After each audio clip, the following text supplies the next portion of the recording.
Good evening. My name is Josh Alexander, and the topic of discussion today is the importance of cultural competency. Being a culturally competent educator means that you're open and understanding to diverse backgrounds or cultures, always striving for social justice for all students.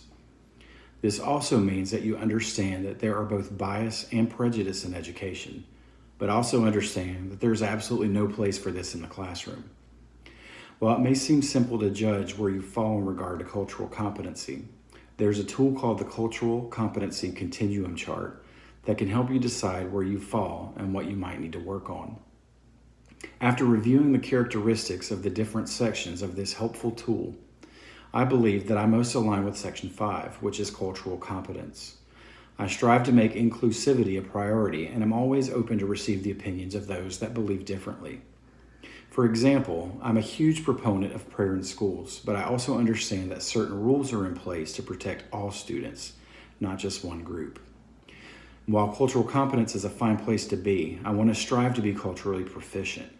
In order to move to the next step of cultural competency, I must realize that bias, even implicit bias and stereotypes, have no place in a diverse classroom. I also have to realize that although I would like to believe I do not possess these traits, they're buried deep within me and must be brought to the surface and acknowledged so I can focus on eradicating that behavior. I need to use the many resources available to me to further my cultural competency as an educator. One great resource is the Model Code of Ethics for Educators, which gives very specific guidelines on how to behave and handle different situations, as well as discusses relationships with students, families, faculty, and administration. Cultural competency training is even available online free of charge from sites like DiversityRx, which provides assessments and continuing education on the subject. Having cultural inclusivity in my future classroom will be evident through my relationship with my students. I will ensure that my expectations are very clear in the beginning and on how we treat each other and the zero tolerance for any discrimination. I will spend time getting to know my students and learning the different cultural backgrounds.